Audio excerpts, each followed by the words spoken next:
Bismillahirrahmanirrahim. Assalamualaikum warahmatullahi wabarakatuh. Innal hamdalillah nahmaduhu wa nasta'inuhu wa nastaghfiruh wa na'udzu billahi min shururi anfusina wa min sayyiati a'malina. Man yahdihillahu fala mudilla lahu wa man yudlil falan tajida lahu waliyyan mursyida. Asyhadu an la ilaha illallah wahdahu la syarika lahu وأشهد أن سيدنا محمدا عبده ورسوله لا نبي ولا رسول بعده. اللهم صل وسلم على سيدنا محمد خير البرية وعلى آله وصحبه ذوي النفوس الزاكية. أما بعد، وقد قال تعالى في كتابه الكريم وهو أصدق القائلين: أعوذ بالله من الشيطان الرجيم. بسم الله الرحمن الرحيم. يا أيها الذين آمنوا قوا أنفسكم وأهليكم نارا وقودها الناس والحجارة. الآية. صدق الله العظيم. وقال النبي صلى الله عليه وآله وسلم: أدبوا أولادكم على 3 خصال: حب نبيكم وحب أهل بيته وقراءة القرآن، فإن احتملت القرآن في دين الله فيوم لا ظل إلا ظله. Alhamdulillah, pada siang hari ini Allah Subhanahu wa Ta'ala menakdirkan kita, memanggil kita, memberikan kepada kita kemampuan, hidayah, inayah, taufik dan rahmat senantiasa untuk berkumpul di masjidnya, di tempat yang mulia, yaitu untuk senantiasa berzikir, untuk senantiasa salat, untuk senantiasa bermujalasah, untuk senantiasa bermudzakarah, dan untuk senantiasa kita berniat untuk talabul ilmi. Semoga apa yang kita lakukan pada siang hari ini mengundang dan menjadikan turunnya rahmat serta maghfirah Allah kepada kita semuanya. Amin ya rabbal alamin. Ibu-ibu sekalian, pada siang hari ini ada bab yang ingin saya sampaikan, sebagaimana yang sudah disampaikan sebelumnya, mungkin diinformasikan oleh Bu Ida, bahwa hal yang paling penting untuk senantiasa kita lakukan sebagaimana manusia pada umumnya, yaitu bahwasanya orang itu kebaikannya terbatas. Orang itu kebaikannya terbatas. Kenapa kebaikannya terbatas? Karena kita dibatasi oleh waktu dan tempat. Kita dibatasi oleh waktu dan tempat, sehingga kita mungkin hari ini sholat, kita mungkin hari ini puasa, kita mungkin hari ini adalah seorang yang ahli sedekah, yang pandai bersedekah, berderma, berinfak dan sebagainya. Tapi kemudian itu akan menjadi terbatas dengan waktu dan tempat. Karena kita ada di sini, di negara ini, kita tidak bisa bersedekah di Indonesia ya sekarang, atau kita tidak bersedekah di bagian bumi-bumi Allah yang lain. Kita tidak bisa bersedekah di negara-negara lain karena terbatas oleh tempat. Demikian pula kita terbatas oleh waktu. Terbatas oleh waktu artinya kita mulai sholat misalkan setelah kita balik. Sebelum kita balik, kita belum bisa sholat karena terbatas waktu. Demikian pula kita akan sholat sampai kita meninggal. Setelah kita meninggal tidak bisa sholat lagi di dunia karena terbatas oleh waktu. Itulah kehidupan kita, ibu-ibu sekalian, dalam artian kita tidak bisa menjadi orang yang merasa paling baik, karena tentu kebaikan yang kita lakukan akan ada akhirnya, yaitu kematian. Demikian pula kita tidak bisa merasa terus-menerus putus asa karena senantiasa setiap hari berdosa, karena dosa yang kita lakukan ada akhirnya, yaitu setelah kita wafat. Bagi ibu-ibu sekalian, adapun bagaimana cara mengabadikan agar kebaikan kita senantiasa continue, agar senantiasa berkelanjutan, maka hal yang paling utama adalah mendidik anak-anak, mendidik keturunan kita. Tadi pagi saya cari-cari di Google, ternyata banyak sekali karya ulama, ibu-ibu sekalian, kitab-kitab yang ditulis ulama tentang mendidik anak. Sampai saya temukan tadi ada satu kitab yang tebalnya itu hampir mendekati 1.500 halaman, di atas 1.000 halaman. Isinya apa? Tarbiyatul aulad fil Islam, mendidik anak dalam Islam. Tapi ringkasnya saya ingin sedikit saya menyampaikan bahwa ketika tadi beberapa kitab saya baca dari awal, bab yang diperkenalkan di pertama kali adalah bukan bagaimana kita mengajarkan kepada anak kita sholat, bukan bagaimana kita menyampaikan kepada anak kita agar senantiasa puasa, tapi hal yang pertama untuk mendidik seorang anak adalah memilih calon orang tuanya, memilih calon ayahnya, memilih calon ibunya. Itu yang saya baca dari beberapa kitab. Nah, kemudian ibu sekalian, kenapa ini menjadi penting? Kenapa ini menjadi penting? Ini bisa disampaikan oleh kita kepada anak-anak kita berikutnya, bahwa dalam kita nanti ke depan anak-anak kita akan menikah, anak-anak kita akan berumah tangga, akan melahirkan keturunan-keturunan, maka pilihlah yang pertama adalah pasangan yang mau diajar dalam kebaikan. Jangan sampai dibutakan oleh cinta, kira-kira seperti itu, ibu. Jangan sampai dibutakan oleh cinta karena wah saking cintanya sampai apa tidak peduli dengan agamanya apa, tidak peduli dengan apa, dengan keluarganya, apakah dia fasik, munafik atau ternyata kafir misalnya, karena dibutakan cinta.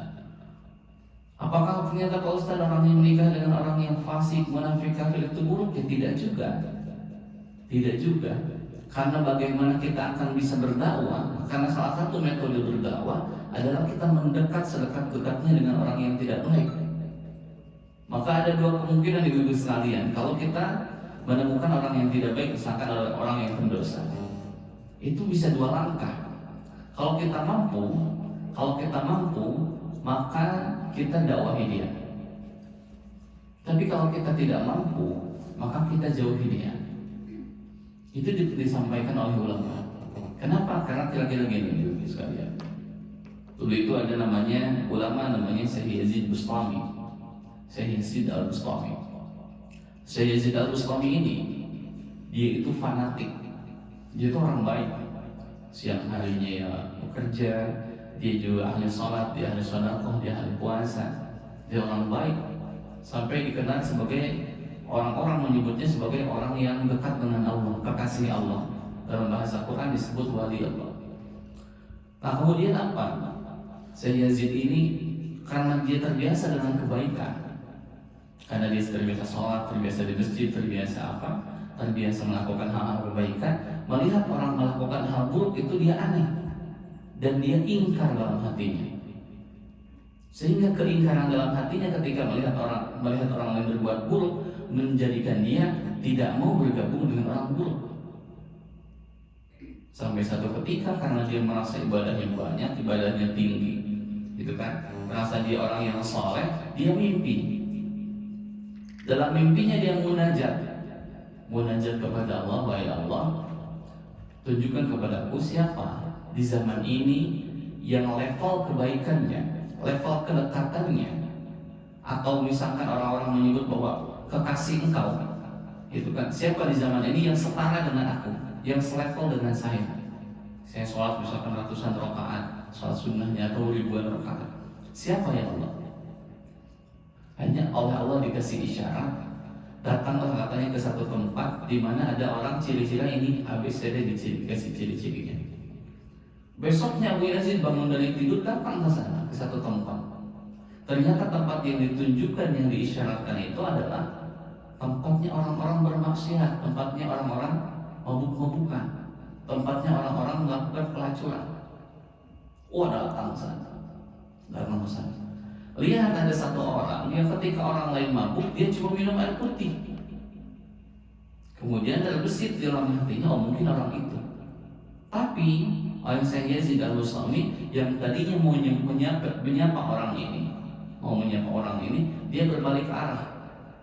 Dia memutuskan untuk pulang lagi. Apakah dalam hatinya? Kata Syekh Yazid, tidak mungkin orang baik ada di lingkungan orang buruk. Tidak mungkin orang baik ada di lingkungan orang buruk. Akhirnya apa? Dia putar balik. Ketika dia memalingkan wajahnya untuk kembali pulang, tiba-tiba orang ini yang tadi minum air putih memanggilnya, "Hai Yazid, sayalah orang yang kau cari-cari." Aku orang yang kau cari-cari. Maksudnya siapa? Akulah adalah orang yang engkau doakan dalam munajatmu untuk kau temui. Wah, ini si Yazid kaget juga. Wah, kenapa? Emang kenapa?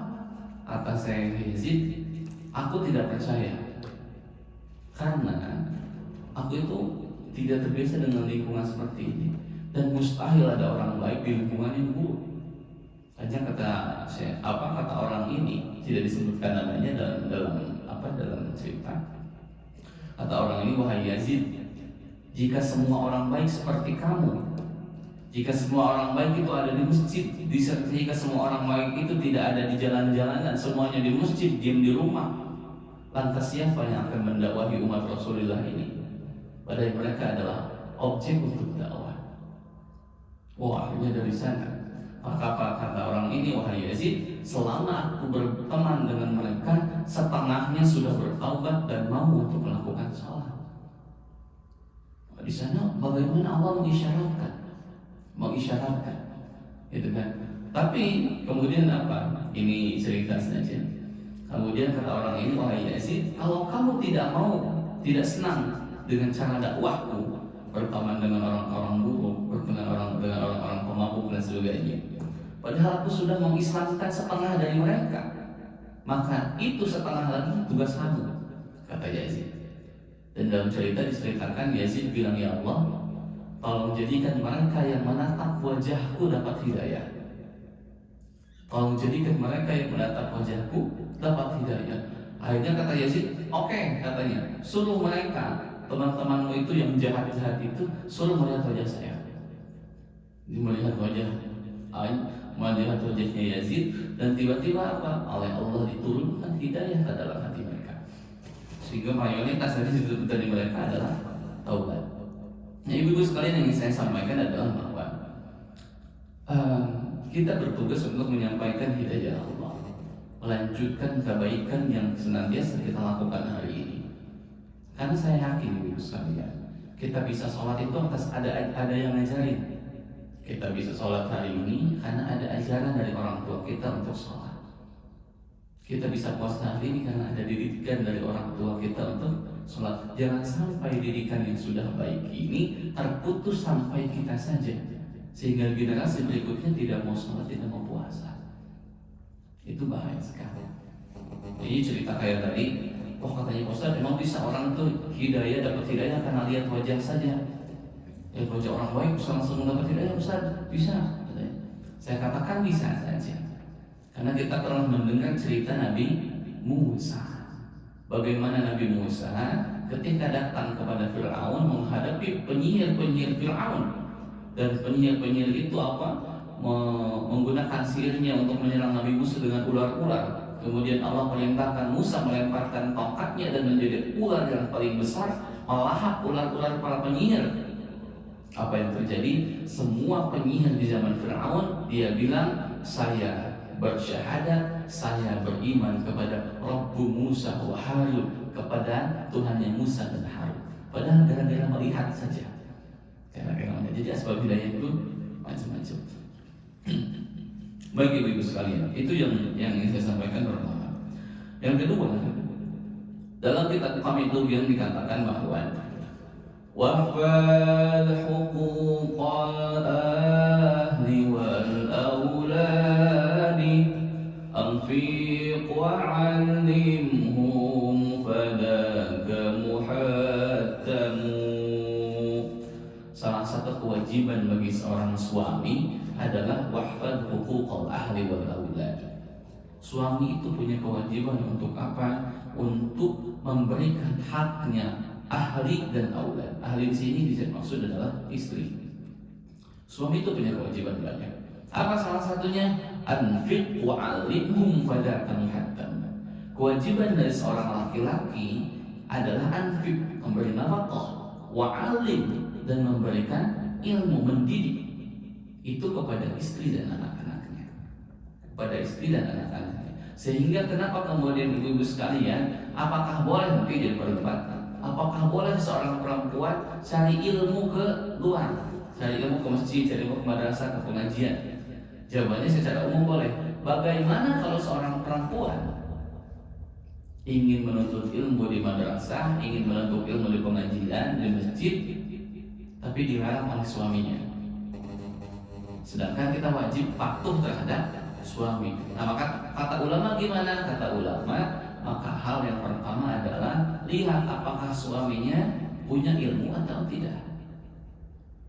Ternyata suaminya kompeten, ibu. Wah, suaminya apa yang kita cari, apa yang tidak kita tahu, suami kita punya kompetensi itu.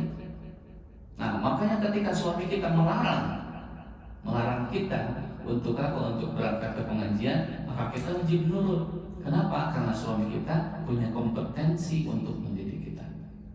Itu kalau suaminya melarang. Tapi kalau misalkan suaminya melarang dan dia tidak punya kompetensi, maka kata apa? Kata ulama, si istri berhak untuk tidak patuh kepada suaminya karena ada kebutuhan dia adalah untuk mencari ilmu Allah. Itu kalau misalkan dapat suami yang radikal, misalkan dia tidak mau untuk istrinya keluar rumah dan untuk mencari ilmu itu sebagainya. Itu kewajiban laki-laki sebetulnya, ibu sekalian. Maka saya sering sekali menyampaikan kepada siapapun, kalau punya anak itu usahakan minimal seminimal-minimalnya diajarin Al-Fatihah itu gak sama orang lain, tapi minimal sama orang tuanya. Karena Al-Fatihah ini yang sering dia baca setidaknya 17 kali dalam sehari dalam sholat fardu. Makanya jangan langsung sama ustaz. Al-Fatihah saja minimal orang tua. Ternyata orang tuanya cuma bisa Fatihah gak apa. Setelah Al-Fatihah selesai, silahkan kirim ke pengajian, kirim ke ustaz. Jadi dulu itu ada yang jadi kiai, ada orang pondok jadi ulama, jadi kiai. Tapi qadarullah, fisik sekali. Tapi qadarullah dia lahir dari seorang ayah yang tidak ngerti agama. Jadi anaknya ini sudah pesantren puluhan tahun, dia ahli dia paham agama, dia ahli agama. Kemudian dia bangun pondok pesantren, punyalah anaknya pesantren. Bapaknya ternyata tidak pernah pesantren dan bapaknya agak-agak nakal, sehingga satu ketika ini karena di pesantren ada masjidnya, bapaknya kiai itu, bapaknya seorang ulama itu, dia kencing di samping masjid, bu, sambil berdiri, kencing di samping masjid sambil berdiri. Itu santri-santrinya langsung ingkar, protes, nggak langsung ke orang tua ulama ini, tapi ke ulama, ke gurunya, ke kiainya. Kiai, itu katanya bapak antum, kiai. Kenapa bapak saya? Bapak antum katanya kencing di samping masjid sambil berdiri. Saya kira bapak antum lebih alim, lebih pintar karena anaknya saja jadi kiai. Ternyata bapak antum bodoh. Tapi kata kiainya, justru bapak saya pintar. Apa pintarnya bapak saya? Dia tahu bahwa dirinya bodoh, maka anaknya di pesantrenin. Dia tahu apa? Dirinya tidak paham agama, anaknya disuruh mencari ilmu agama. Makanya bapak saya pintar. Itu. Jadi itu yang pertama yang saya sampaikan, bahwa kewajiban pendidikan itu bukan kewajiban ustaz, bukan kewajiban ulama, kewajiban orang tua. Kemudian setelah orang tua sudah pada batasnya untuk mendidik anak, maka dia wajib untuk menyerahkan, untuk melanjutkan pendidikan anak ini. Ibu-ibu sekalian, saya di kitab lain, di Ihya Ulumuddin, Imam Ghazali mengajarkan kepada kita bagaimana mendidik anak. Pertama, kata Imam Ghazali, di usia 2 tahun setelah anak kita selesai disapi, pada usia 2 tahun, kata Imam Ghazali, anak itu senantiasa diajarkan tentang akidah. Jadi usia 2 tahun, 2 tahun kita sudah ajarkan, nah Allah, la ilaha illallah. Itu saya masih ingat betul. Saya masih ingat betul, di usia saya masih kecil, tapi memori saya sampai sekarang masih terkenal. Ibu saya itu almarhumah, dia senantiasa suka baca ini, bu. Ketika di timang-timang dulu kan, kalau di kampung-kampung itu masak nasi itu bukan pakai kompor, bu, pakai hawu, kalau langsung pakai apa? Tungku ya, pakai kayu bakar. Nah, ibu saya tuh hujan-hujan sambil saya ditimang-timang oleh dia, dibacanya itu, la ilaha illallah al-malikul haqqul mubin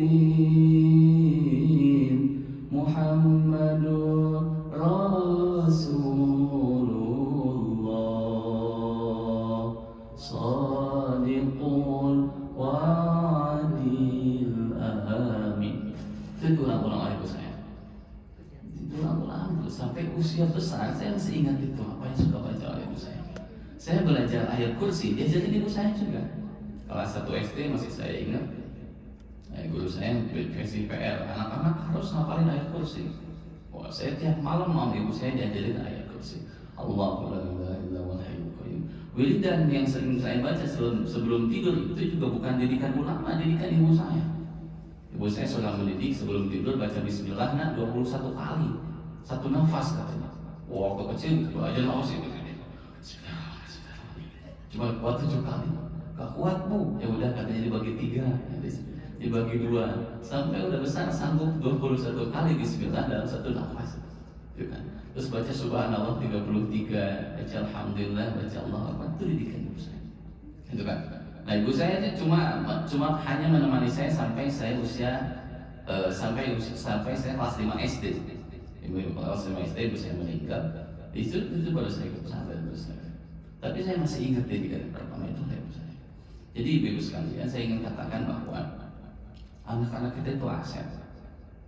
Apa yang direkam oleh anak-anak kita ketika anak-anak kita masih kecil, dia akan merekam kelakuan ibunya, kelakuan bapaknya. Kalau bapaknya suka sholat, ya anak-anak kita yang terekam diingatannya, di memorinya, oh bapak saya dulu sholat, gitu kan? Nah, ini bedanya kita dengan Nabi. Kenapa Pak Ustaz? Nabi itu tidak mendapat pendidikan agama dari orang tuanya. Karena Nabi Muhammad dilahirkan dalam keadaan yatim, usia 6 tahun, dia ditinggalkan oleh ibunya. Makanya Nabi Muhammad tidak mendapatkan pendidikan agama dari orang tuanya. Tapi itu justru bagus, karena Nabi dibimbing langsung oleh Allah melalui wahyu. Dibimbing oleh Allah melalui wahyu. Nah, sayangnya anak-anak kita itu tidak dibimbing melalui wahyu, karena gak akan jadi nabi. Sepintar apapun kita, anak kita gak bisa jadi nabi, Bu. Kecuali mau jadi nabi palsu, naudzubillah. Ya kan? Naudzubillah. Nah, gak akan bisa jadi nabi. Makanya perlu dibimbing oleh orang tua. Perlu dibimbing oleh orang tua. Nah, itu kata Imam Ghazali usia 2 tahun dia tengahkan tauhid. 7 tahun kata Imam Ghazali diajarin sholat, Bu. Jadi sholat 7 tahun kata Imam Ghazali. Gak mau sholat usia 7 tahun kata Imam Ghazali, agak dijebar dikit katanya. Agak dijebar dikit. Itu tradisi ulama. Tapi kalau di Indonesia sekarang kena HAM itu. Kena HAM, kena perlindungan anak. Jadi sekarang guru-guru mulai banyak di penjara di Indonesia. Oke. Berikutnya adalah di usia 15 tahun kata Imam Ghazali mulai diajarkan dalil-dalil agama. Dalil-dalil mulai diajarkan. Nah, kenapa kamu harus sholat? Nah, siapa Allah? Itu kan. Kenapa kamu bersyahadat kepada Allah? Itu diajarin dalil-dalil. Itu di usia 15 tahun.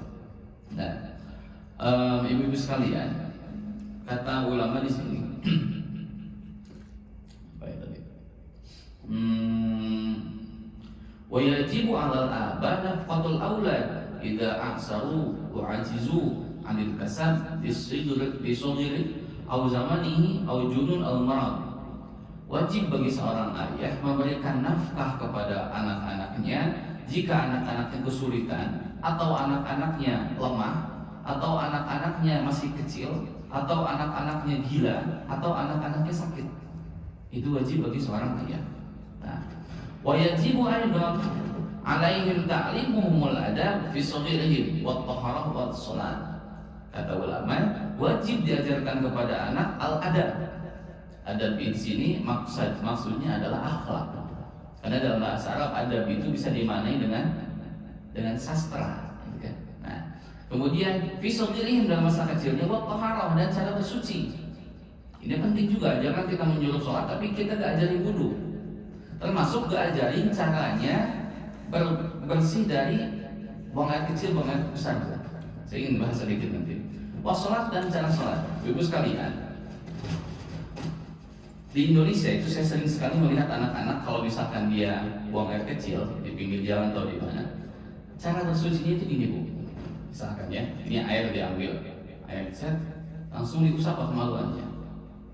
Nah, kata ulama itu tetap jadi najis. Jadi najis karena kata ulama yang harusnya itu adalah dialirkan. Cara ngalirinnya apa? Tangan kanan ambil air, tangan kiri diusap. Sampai saya kenang betul itu dulu. Ini saya contohkan sedikit. Dulu ibu saya mengajarin gini, nah kalau kamu buang air kecil, jangan sambil berdiri katanya, sambil jongkok. Tapi katanya diambil pakai tangan kanan, tangan kiri itu sama. Begitu pula ketika buang air besar, itu kan tangan kiri dari belakang, ini dari depan, di ini. Jadi jangan sampai anak-anak kita istimewa kita langsung diusap berarti. Nah kata ulama itu hukumnya najis. Di bawah sholat hukumnya najis. Lebih basic sekali ya. Saya udah minta berapa kali ke Pak Jajan, Pak gantilah speaker ini berisik sekali. Oh masih baru kok saya. Oke. Itu diajarkan cara taharah. Termasuk cara taharah adalah anak-anak kita sering bermain di lapangan di lapangan, di sawah, tidak ada air, pengen buang air kecil, gimana caranya istinja? Bebersih pakai batu kalau kata orang tua ya, pakai batu. Nah itu pakai batu. Tapi sekarang di kita bisa pakai tisu, bisa kira-kira hal yang bisa membuat itu. Nah pertanyaan ada yang sering saya menanyakan kepada saya, Ustaz, saya itu katanya nggak boleh kena air, boleh nggak saya istinja misalkan pakai batu atau pakai tisu ketika buang air kecil, karena katanya saya nggak boleh kena air. Bukannya Pak Ustaz kalau misalkan istinja itu harus ketika tidak ada air ya? Kata saya, Bu, yang harus ketika tidak ada air itu syarat tayamum, bukan syarat istinja. Istinja itu boleh walaupun dalam ada keadaan air. Bahkan kalau itu tidak ada halangan Bu ya. Misalkan ibu-ibu sekalian, tidak ada halangan, air banyak, ibu bisa ambil dimanapun. Tapi ketika selesai buang air, cara membersihkan itu misalkan lagi malas pakai air, lagi malas pakai air, pakai tisu saja itu boleh. Pakai batu saja boleh, walaupun ada air. Tapi paling afdol, karena kata belum pakai batu dulu itu ya. Yang paling masyhur di kitab-kitab itu pakai batu. Katanya pakai batu yang sudut 3 atau pakai 3 batu. Itu ulama dulu, tapi sekarang udah modern lah. Iya, tapi ibu sekalian, itu sudah cukup untuk menghilangkan najis. Tapi paling afdol adalah pakai dulu yang kasar-kasar kayak tadi, baru pakai air, itu paling afdol. Cuman kalau mau pilih antara barang kasar dengan air, ya pilih air, itu lebih afdol juga. Nah, itu. Tapi bukan berarti cara pakai tisu, cara pakai batu sebagainya untuk bersuci, untuk membersihkan kotoran kita, itu harus tidak ada air, tidak. Walaupun ada air, boleh. Nah, itu. Kemudian diajarkan tentang sholat. Nah, ini anak-anak kita sudah harus dikenalkan juga tentang sholat, rukunnya, gitu kan. Bahwa sholat harus seperti apa. Ibu sekalian, mahal. Nilai untuk mengajarkan sujud kepada anak-anak kita itu mahal. Itu tidak bisa dibeli dengan uang. Itu tidak bisa dibeli dengan uang, mahal sekali. Makanya sangat bersyukur ibu sekalian kalau yang tinggal di kampung tuh ustadz masih ikhlas. Ustadz itu kalau di kampung-kampung Bu, gak ada yang dibayar. Ada juga dibayar paling pakai ubi, gitu kan. Tapi coba, mohon maaf saya bukan membedakan apa, tapi sekarang banyak pendakwah yang sudah masang tarif sekian juta, walau katanya undangan untuk ceramah Isra Mi'raj 20 juta orang saya angkat, kalau enggak mau. Itu kan keterlaluan. Karena menurut saya itu bertentangan dengan apa yang diajarkan Nabi. Itu kan di Quran itu ibu boleh baca di surah Al-Anbiya, di surah Al-A'raf, di surah Al-Anfal. Itu ketika cerita Nabi, apa yang sering dibilang, la as'alukum alaihi ajra. Nabi Nuh alaihissalam, Nabi Hud alaihissalam, Nabi Saleh alaihissalam, Nabi Ismail, nabi-nabi yang lain ketika mengajarkan dakwah, apa kata mereka? La as'alukum alaihi ajra. Saya tidak meminta apa-apa kepada kalian. Saya tidak meminta upah. Gitu kan? Tidak meminta upah, walaupun Nabi sering menerima dari sahabat misalkan suka ngasih apakah Nabi suka diterima. Tapi Nabi tidak minta. Sampai masang tarif misalkan, katanya kalau misalkan kalian nggak bayar 20 dinar, saya nggak mau menyampaikan wahyu, nggak gitu Nabi. Ini yang sering kita harus. Makanya kalau di kampung-kampung itu, masya Allah, ustadz itu mereka bertani sendiri, ya, bertani sendiri, kadang kerja sendiri, mengajarkan anak-anak. Merasa kewajiban bagi mereka, padahal itu kewajiban orang tua. Itu luar biasa. Makanya kadang sekali saya mengutip apa yang dikatakan Gus Dur dulu. Kata Gus Dur, Kadang katanya banyak orang-orang yang dekat dengan Allah itu bukan yang muncul di TV-TV, tapi mereka yang ada di kampung-kampung katanya, yang mengajar agama dengan ikhlas. Ini luar biasa sekali. Itu mungkin Ibu, mohon maaf saya terlalu panjang. Kalau ada pertanyaan silahkan. Jadi ini tema intinya adalah kita harus mewariskan kebaikan kepada turunan kita, kepada anak-anak kita, agar senantiasa apa yang diajarkan orang tua kita kepada kita itu berkelanjutan. Jangan cuma sampai putus sampai kita saja. Ada pertanyaan mungkin? Ada Pak. Silakan. Bagaimana Pak kalau misalnya kita mempunyai anak ya, yang anak itu dari awal kita ajar semuanya ajaran-ajaran Islam, kemudian nanti pada suatu hari somehow ya, sesudah dia menjadi dewasa dia berubah menjadi sesuatu yang lari keluar menyimpang dari agama itu. Apakah kita sebagai orang tua sudah mengajarkan kebajikan, sudah mengajarkan bahwa jangan begini, jangan begitu, sudah diajar, sudah diberitahu, tapi tetap anak itu misalnya stay on dia punya dengan ininya ya, dengan yang dia sudah menyimpan itu. Nah, apakah kita sebagai orang tua akan dimintai pertanggungjawabnya oleh Allah di akhirat nanti? Itu pertanyaan saya yang pertama Pak ya. Apakah kita sebagai orang tua akan dimintai dengan anak itu? Karena kan itu tanggung jawab orang tua Pak ya, kecuali kalau dia sudah ini ya, sudah dewasa. Pertanyaan saya yang kedua mengenai suami istri. Bagaimana hukumnya kalau istri itu lebih berilmu, lebih mengetahui tentang agama daripada suami? Misalnya istri itu lebih banyak dia mempelajari Islam dibanding dengan suami. Apakah karena tadi kan kata bapak katakan bahwa suami itu semestinya harus mendidik istri. Nah sekarang istri itu lebih mengetahui apakah istri punya kewajiban mendidik suami, dan lalu hukumnya bagaimana itu? Jadi itu yang kedua. Dan yang tadi terakhir ada yang saya lupa ya. Mengenai istinja itu. Sekarang kan istinja itu yang mungkin, apakah kalau kita tidak mengikuti istinja itu, apalagi di sini Pak ya, tidak ada lagi orang kan makan putar aja begini sudah bersih kan, nggak pakai lagi istinja segala macam Pak ya. Apalagi di masjid aja di sini aja sudah begitu caranya. Apakah dengan begitu itu kita tidak mengikuti sunnah Rasulullah, dan lalu hukumnya bagaimana? Baik, yang pertama saya ingin jawab dari poin pertama tadi tentang anak yang menyimpang setelah kita didik dari kecil. Ibu-ibu sekalian, kita itu punya kewajiban oleh Allah, diberi kewajiban oleh Allah untuk menyampaikan kebaikan. Objek pertama yang wajib kita didik adalah anak kita. Anak kita, kalau punya anak, itu wajib kita didik. Nah, bagaimana dalam satu ketika anak kita menyimpang dari apa yang kita ajarkan? Makanya pertama kali adalah seringkali penyimpangan itu kita ketahui dulu sebabnya. Seringkali penyimpangan itu paling kuat adalah dari lingkungan. Itu tidak bisa dibohongi. Sehingga kata ulama dalam kitab Ta'lim dia bilang gini, la tashabil kasrana kasrana fi halati kam sholihin bi fasahati akhara yafsudu adwa badin dan jadi di syariatin kajam liyudhu fi liman fayahmudu. Sampai diibaratkan kata ulama, orang yang kata ulama gini, jangan dekat-dekat orang malas. Ini bukan orang yang berdosa, jangan dekat-dekat orang malas kata ulama. Apa karena kata ulama? Kam sholihin bi fasadin akhara yafsudu. Banyak orang soleh yang rusak gara-gara lingkungan. Sampai dikatakan kanjang rijudo fi limani fayahmudu, cepatnya merambatnya ketidakbaikan, kemalasan, keburukan, sikap-sikap yang tidak baik, perkataan yang buruk, pengaruh dari lingkungan. Terus kata ulama, kanjang rijudo seperti bara api yang disimpan di atas jerami, cepat sekali menjadi apa? Menjadi api.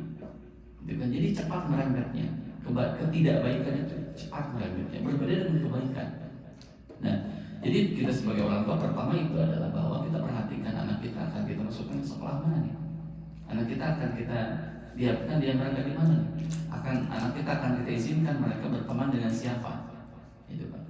Kecuali kalau kita sudah lihat bahwa potensi anak kita itu akidahnya sudah kuat. Maka tadi saya ingin sampaikan apa yang dikatakan Al-Ghazali, bahwa pertama kali di usia 2 tahun yang ditanamkan adalah tauhid. Beberapa orang tua memang curhat seperti itu, Ustaz. Anak saya itu dulu katanya dia suka ke masjid, suka sholat, suka adzan, suka apa. Setelah besar, ya Allah Pak Ustaz, sholat saja gak pernah nyentuh air untuk wudhu saja gak mau. Saya bilang, ibu dulu didiknya seperti apa? Oh katanya kalau gak sholat saya jemer, saya apa?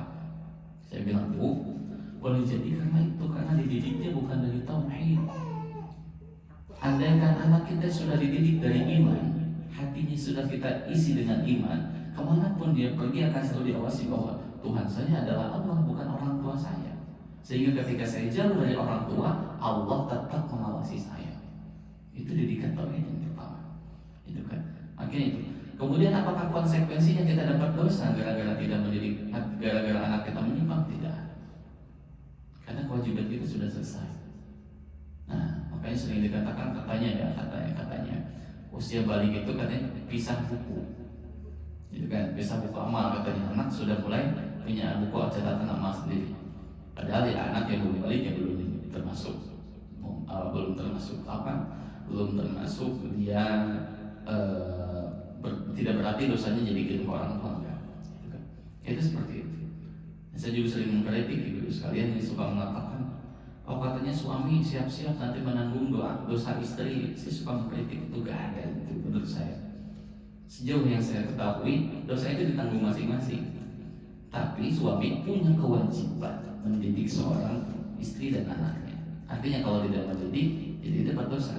Itu kan kewajiban mendidik saja. Urusan istrinya misalkan gak mau, ya gak apa-apa. Gitu kan? Karena ada nabi yang punya istri tidak saleh, namanya Nabi Nuh. Ada istri nabi yang istrinya kafir, namanya Nabi Lut. Gitu kan? Nah itu sekali seperti itu. Jadi itu hak pertama. Kita tidak akan dipertanyai oleh Allah terhadap sesuatu yang tidak bisa kita kontrol. Yang tidak bisa kita kontrol. Kemudian yang kedua, apa yang harus kita sampaikan? Kita harus berdoakannya. Bu, sedih rasanya kita pulang ke surga, tapi anak kita gak pulang ke surga. Itu yang dirasakan oleh Nabi Nuh alaihissalam.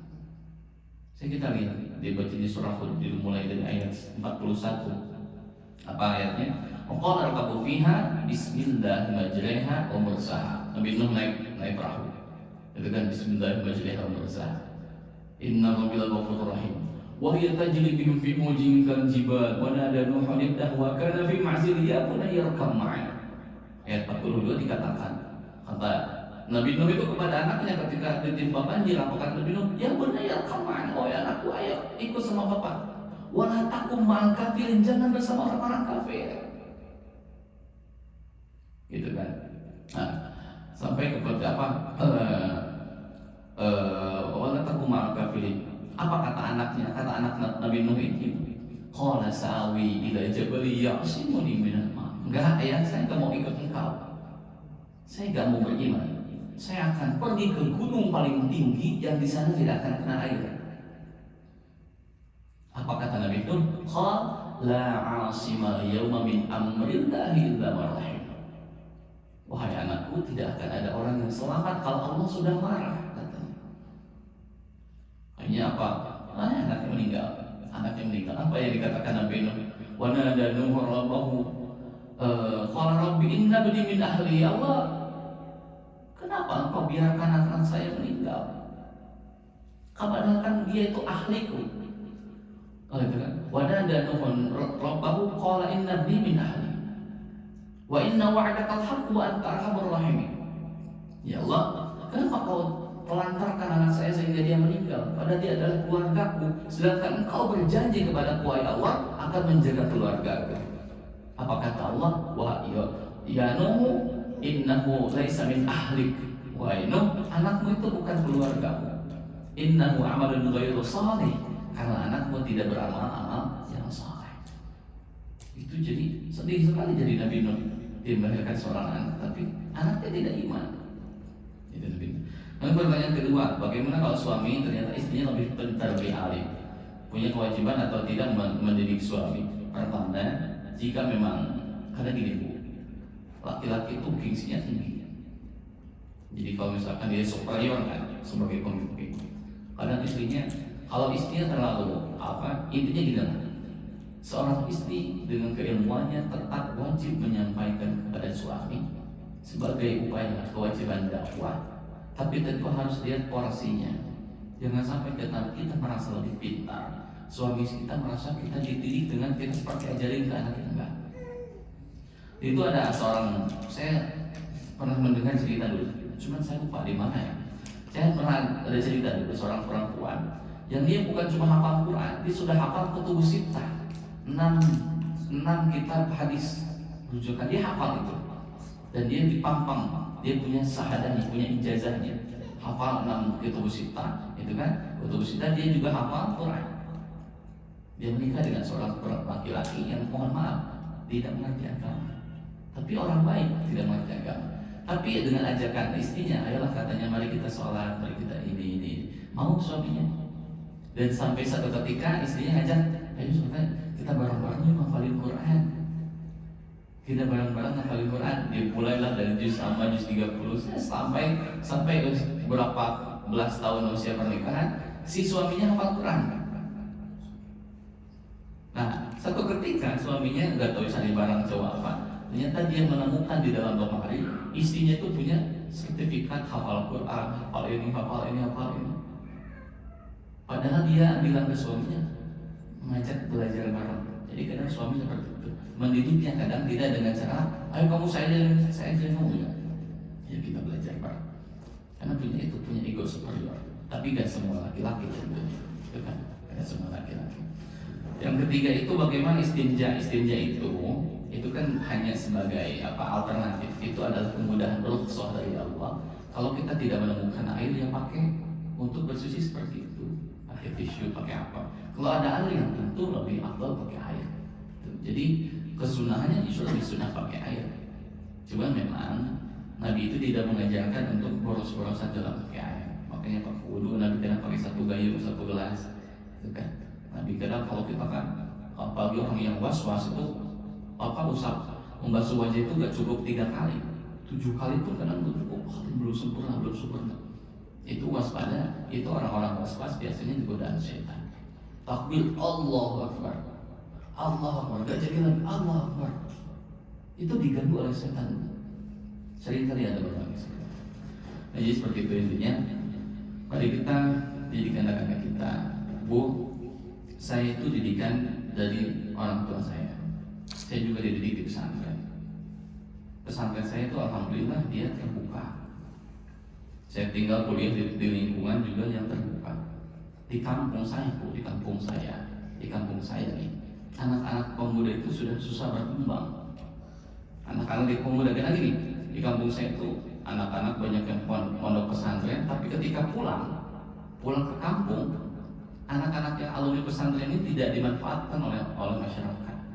Kenapa? Karena ada dalam tanda kutip, karena ada kaidah katanya yang layak untuk berbicara, yang layak untuk jadi tokoh, udah katanya orang-orang tua. Padahal yang orang jadi imam sholat aja Allah repot. Padahal saya ketika mulai dari pesantren, masuk pertama kali kelas 1 di pesantren itu sudah suruh imam sama kiai saya. Dan kiai saya, imam tarawih, imam apa? Sudah suruh imam. Nah di kampung itu masih seperti itu pemikirannya. Udah katanya orang tua sampai dia mati, imam nggak boleh diganti. Gak ada regenerasi, gitu kan? Jadi kampungnya terjadi seperti itu. Maka ketika orang tua ini wafat, ini belum siap untuk jadi penerus, belum terbiasa, karena langsung dibebankan banyak hal. Harus ngurusin jenazah, harus ngurusin waris, wasiat, kan itu butuh jam terbang, bukan cuma butuh ilmu. Saya tinggal di lingkungan di sekolah, di kuliah saya waktu ketika kuliah S1 bersama Ustaz Hawid. Cuma tempat tinggal saya beda sama Ustaz Hawid. Saya tinggal di situ di lingkungan masjid. Yang di sana masjid itu ketua DKM-nya profesor, bendaharanya profesor, ketua RT-nya juga profesor, 3 profesor di masjid itu. Yang jadi imam sholat ya saya mahasiswa semester 1 imam sholat. Mereka cuma mau silakan anak muda, karena orang tua kita udah kurang ini mau bacaannya. Itu kadang yang suka saya kritik di kampung saya sendiri. Bagaimana kita harus siapkan regenerasi. Termasuk di sini saya siapkan, mudah-mudahan seperti itu. Karena kalau nggak kita rawat, ada banyak bibit nih misalkan untuk meneruskan masjid, nggak kita rawat, wah nanti ketika para sepuh-sepuh yang sekarang kita perhatian jadi masjid kan, oh ya kayak kita lah, kayak kita yang suka ke masjid, suka memakmurkan masjid. Ketika anak-anak muda nggak kita rawat, mereka kabur. Mereka kabur. Ketika kita tidak ada, putus masjid ini dijual, nggak betul bilang. Karena kita berkaca dari agama lain, Nasrani misalkan, gereja banyak yang dijual. Kenapa? Gak ada regenerasi. Buktinya jadi dijual jadi masjid kan sekarang banyak katanya ya, di Indonesia juga ada. Itu pentingnya regenerasi. Itu seperti itu kan. Jadi seperti itu yang penting kita anak-anak kita dididik. Tapi sudah kita kira sudah memanji sudah apa ya mulai sedikit-sedikit. Walaupun ada beberapa paham ulama itu yang berpendapat bahwa nggak boleh orang itu pidato sebelum usianya 40 tahun. Masalahnya orang yang usia 40 tahun juga banyak yang nggak pernah belajar Islam. Sedangkan orang-orang yang belum 40 tahun dicegah untuk pidato, gitu kan? Itu yang terhambat juga. Itu tidak sebetulnya betul. Nah, saya menganut pada itu senantiasa kita mendidik regenerasi, gitu kan? Regenerasi gimana gara-gara apa? Pengajian di bermuhalqah senantiasa berlanjut, gitu kan? Kayaknya kita ajak anak-anak yang masih muda-muda untuk memahami. Apakah ada pertanyaan lain, Bu? Kira-kira ada rencana Bapak, saya yang menyambung itu tadi, Pak. Ya. Kira-kira rencana Bapak-bapak yang menjadi Bapak yang seperti Pak Ihsan, kemudian Bapak Aulid, bagaimana cara Bapak-bapak itu nanti insya Allah pulang ke Indonesia merubah tradisi yang tadi kata Bapak kan, tadi kata Bapak tadi kata Bapak ya di kampung-kampung itu, saya kira itu sudah perlu dimulai, Pak.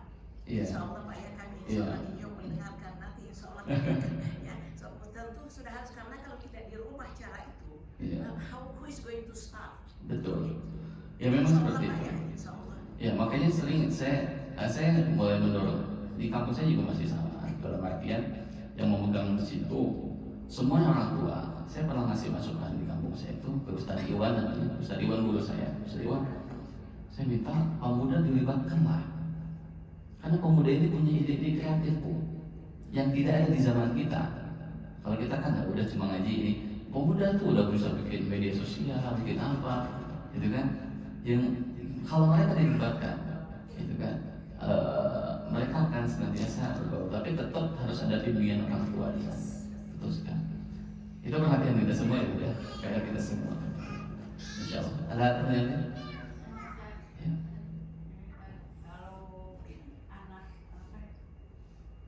Suaminya kan bawa anak gitu ya, dan nikah gitu bawa anak, terus suaminya meninggal, anak ini dirawat sama ibu tirinya, tapi nggak diajarin Oke. dosa nggak sih ibu tiri? Oke, baik. Memang agak kompleks kalau kita misalkan membawa dalam, kalau orang Sunda bilangnya anak santunan. Anak santunan itu anak yang dibawa dari suami atau dari istri. Dalam artian masa kita tiri ya Bu ya, tiri. Gini Bu sekalian, anak tiri apakah wajib dididik oleh orang tua atau tidak?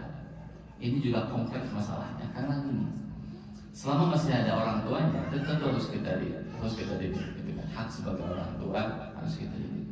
Karena statusnya ibu-ibu sekalian, anak tiri itu adalah anak kita sebetulnya. Kenapa Pak Ustadz bisa bilang gitu? Karena ini dalam Islam, ketika kita menikah dengan seorang laki-laki, kemudian laki-laki itu punya anak, misalkan anaknya laki-laki juga, maka anaknya itu otomatis jadi mahram kita. Mahram itu jadi keluarga kita, mahram kita. Gak boleh kita nikah sama anaknya. Dan hukum mahramnya itu mahram mu'abbad. Karena mahram itu ada dua Bu. Ada mahram itu yang mu'abbad, yang selama-lamanya mahram. Ada yang mahram itu tenggang waktu, namanya mahram mu'aqqad. Contoh mahram mu'aqqad itu adalah gini, ini cerita mahram sedikit Ibu ya. Misalkan saya menikahi perempuan Putri namanya.